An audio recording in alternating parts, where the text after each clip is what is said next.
Dicen que los presos sueñan y viven pensando en cómo escapar algún día. Al reo sanjuanino Matías Casati este sueño se le hizo realidad. Tal vez muchos ni siquiera se acuerden de quién era este preso, pero seguramente varios policías y guardiacárceles todavía estén masticando la bronca que le produjo aquella madrugada del 14 de abril del año 2009.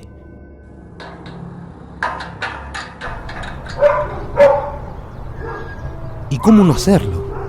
Y Casati, un preso común y ordinario que estaba cumpliendo una condena por asaltar a un colectivero de Rawson, logró fugarse del penal de Chimbas, dejando en ridículo tanto a los uniformados como a unos cuantos policías que engañó vilmente. Y si bien era solo un delincuente, por decirlo de algún modo, hay que reconocerle el coraje que tuvo para fugarse en tan osada actuación. Algunos tal vez dirían digna de ser filmada por cualquier director de cine. Por eso la historia es larga y corta a la vez, porque todo ocurrió en una noche, o mejor dicho, en apenas unas horas. Aquella noche de abril de 2009, los celadores se olvidaron de poner el pasador en la celda de Casati, la 124 del pabellón 3 del sector 4 del penal, supuestamente el sector de máxima seguridad. A decir verdad, aquella noche jugó todo a favor de Casati. Había poco personal, el cansancio de los guardias, el exceso tal vez de confianza de ellos mismos, porque nadie, absolutamente nadie, se imaginaba lo que podía llegar a suceder. Ni lerdo ni perezoso, cuando faltaba un poco más para que fueran las 3 de la mañana, y Casati se animó a salir de su celda y vio su libertad en ese vacío y silencioso pasillo del penal. Entonces caminó sigilosamente hasta las duchas, apagó las luces del sector y regresó rápidamente a su celda. Quería saber si el celador o los otros guardias que estaban por ahí estaban atentos, pero estos parecían haber desaparecido. A lo mejor estaban dormidos o haciendo otras cosas, porque ni los encargados de monitorear las cámaras se percataron de las luces apagadas. Al rato, Casati volvió al ataque. Abandonó su celda y encaró otra vez rumbo a las duchas. Esta vez con un pedazo de hierro entre sus manos, con el cual logró destornillar las placas de acrílicos de una ventana y salió de su sector. En eso que caminaba tomó un matafuego y bajó a la entrada del pabellón y llegó a la guardia. La suerte lo estaba acompañando, no había nadie, de modo que tomó la llave que estaba en el escritorio y abrió el candado del portón que comunica a la salida de la movilidad. Pretendía no embarrarla, como también se dice no cagarla. Así que una vez que habilitó el portón regresó a la oficina y dejó la llave en el lugar donde estaba. Se tomó el tiempo de volver a su celda e incluso se puso ropa negra. Cargando todavía del matafuego, después salió afuera del pabellón y sin dejar nada al azar se dirigió hasta la parte trasera.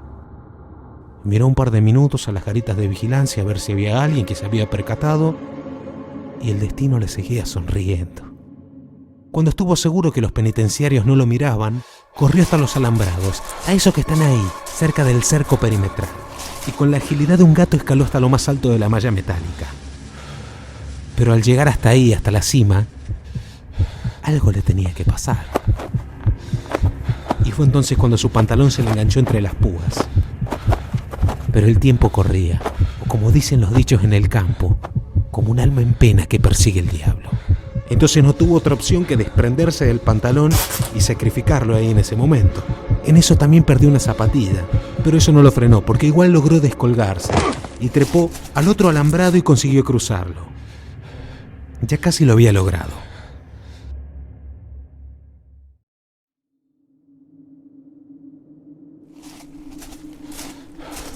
Descalzo y sin pantalón había llegado a la calle Costa Canal. La fuga parecía un hecho. Ya había logrado pasar por todo el pabellón sin ser visto.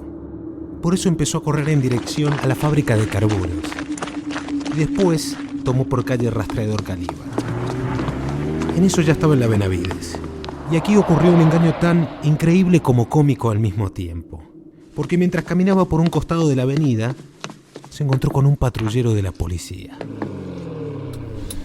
Los uniformados, que estaban atentos y vigilantes, se vieron sorprendidos cuando vieron a un muchacho casi desnudo en medio de la noche corriendo apresuradamente. Entonces, por supuesto, agarraron y le preguntaron: ¿usted qué está haciendo aquí? Y acá aparece algo insólito.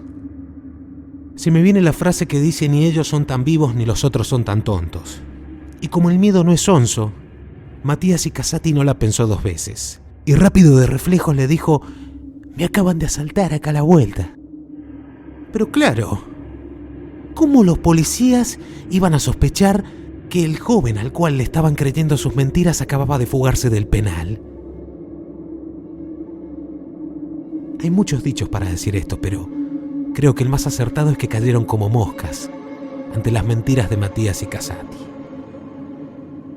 Con decir incluso que los efectivos le pidieron detalles y el delincuente les vendió una novela con ese relato del robo. La cuestión es que los dos uniformados hicieron subir a Casati al móvil y salieron a toda velocidad para dar unas vueltas en busca de esos supuestos ladrones que acababa de inventarles el prófugo. La búsqueda obviamente fue en vano, si no había nadie a quien buscar. Pero esta insólita y risueña escena no terminó ahí, porque los policías, conmovidos por la triste historia que acababa de contarles este muchacho, incluso se ofrecieron a llevarlo hasta su casa. Vení, pibe, subite que te llevamos. ¿Qué cara debe haber puesto Casati? Por dentro seguramente su cuerpo daba 1000 palpitaciones y se preguntaba: ¿qué carajo hago acá? No tenía salida, o seguía con la farsa o la iba a pasar realmente mal. Por supuesto que prefirió terminar con el engaño, porque creo que ni Darín ni Alfredo Halcón hubiesen actuado mejor. Pero él, con su rostro de niño lastimado, logró que los policías lo trasladaran en el patrullero en dirección al sur. Y mientras el móvil avanzaba, él miraba de reojo cómo se alejaba un poco a poco del penal y cómo su libertad finalmente se hacía realidad. Debe haber sido el viaje más increíble de su vida. ¿Por qué no? El sueño de todo delincuente que se estaba haciendo realidad. Si hasta lo dejaron en la misma puerta de la casa de su madre, en el barrio La Estación de Rawson. Incluso cuando Matías estaba bajando del auto y después de todo lo sucedido, se despidió y le dio las gracias a sus eternos enemigos, que ni siquiera sospechaban que les habían tomado el pelo.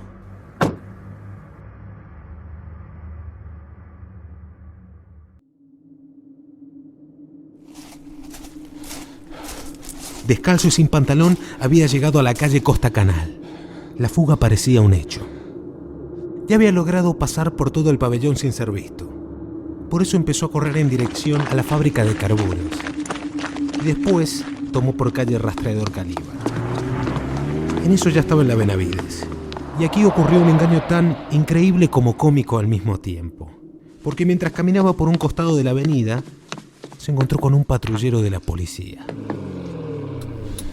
Los uniformados, que estaban atentos y vigilantes, se vieron sorprendidos cuando vieron a un muchacho casi desnudo en medio de la noche corriendo apresuradamente. Entonces, por supuesto, agarraron y le preguntaron: ¿usted qué está haciendo aquí? Y acá aparece algo insólito. Se me viene la frase que dice: ni ellos son tan vivos ni los otros son tan tontos. Y como el miedo no es sonso, Matías y Casati no la pensó dos veces. Y rápido de reflejos le dijo: me acaban de asaltar acá a la vuelta. Pero claro, ¿cómo los policías iban a sospechar que el joven al cual le estaban creyendo sus mentiras acababa de fugarse del penal? Hay muchos dichos para decir esto, pero creo que el más acertado es que cayeron como moscas ante las mentiras de Matías y Casati. Con decir incluso que los efectivos le pidieron detalles y el delincuente les vendió una novela con ese relato del robo. La cuestión es que los dos uniformados hicieron subir a Casati al móvil y salieron a toda velocidad para dar unas vueltas en busca de esos supuestos ladrones que acababa de inventarles el prófugo. La búsqueda obviamente fue en vano, si no había nadie a quien buscar. Pero esta insólita y risueña escena no terminó ahí, porque los policías, conmovidos por la triste historia que acababa de contarles este muchacho, incluso se ofrecieron a llevarlo hasta su casa. Vení, pibe, subite que te llevamos. ¿Qué cara debe haber puesto Casati? Por dentro seguramente su cuerpo daba 1000 palpitaciones y se preguntaba ¿qué carajo hago acá? No tenía salida, o seguía con la farsa o la iba a pasar realmente mal. Por supuesto que prefirió terminar con el engaño, porque creo que ni Darín ni Alfredo Halcón hubiesen actuado mejor. Pero él, con su rostro de niño lastimado, logró que los policías lo trasladaran en el patrullero en dirección al sur. Y mientras el móvil avanzaba, él miraba de reojo cómo se alejaban poco a poco del penal y cómo su libertad finalmente se hacía realidad. Debe haber sido el viaje más increíble de su vida. ¿Por qué no?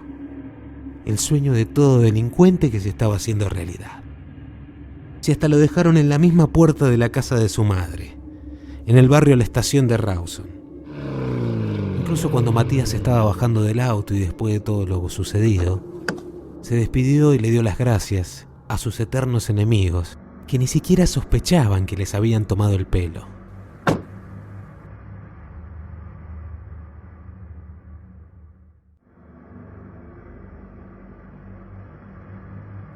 Esa madrugada, Matías y Casati entró a su casa y, buscando no alarmar a su familia, le dijo a su madre que le habían dado la libertad. A las 7 de la mañana de esa misma madrugada, se fue hasta la terminal y tomó un colectivo que lo llevó directamente hasta la provincia de Mendoza. Ahora, en el penal al otro día, cuando se levantaron y se dieron cuenta, se armó el escándalo. Cuando realizaron el conteo y descubrieron que Casati no estaba, y vieron todas las huellas que había dejado distribuidas por ahí, se dieron cuenta enseguida de que se había escapado. Había un hueco en la ventana de uno de los baños, el matafuego estaba tirado, y su pantalón y sus zapatillas flameaban en lo alto del alambrado. Además, por supuesto, estaban las filmaciones de las cámaras de seguridad, donde se veía con lujo y detalle cómo había sido el gran escape de Casati. Ese mismo día, separaron a los 7 penitenciarios que estaban de guardia en ese sector y les iniciaron una causa judicial por favorecimiento negligente de evasión.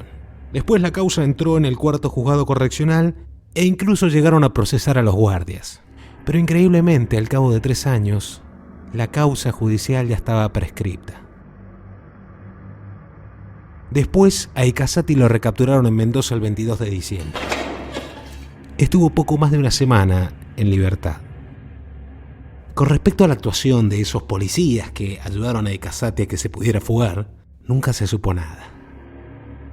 De hecho, cuando recapturaron a Casati, él mismo contó cómo fue esa insólita ayuda policial al momento de su fuga. Lamentablemente, este episodio puso en el peor de los absurdos a la policía. El entonces ministro de Gobierno, Emilio Fernández, señaló en los medios que esto queda en el limbo entre creerlo y no creerlo. Y agregó: supongo que haremos alguna investigación. La realidad es que nadie de la fuerza nunca reconoció ni desmintió el hecho. Y lógico, a la policía no le convenía. Fue así que esta grotesca y risueña historia quedó en el recuerdo. Y tal vez aún sea el trofeo de la carrera criminal de este joven reo que siguió cometiendo otras tropelías. Pero eso es otra historia.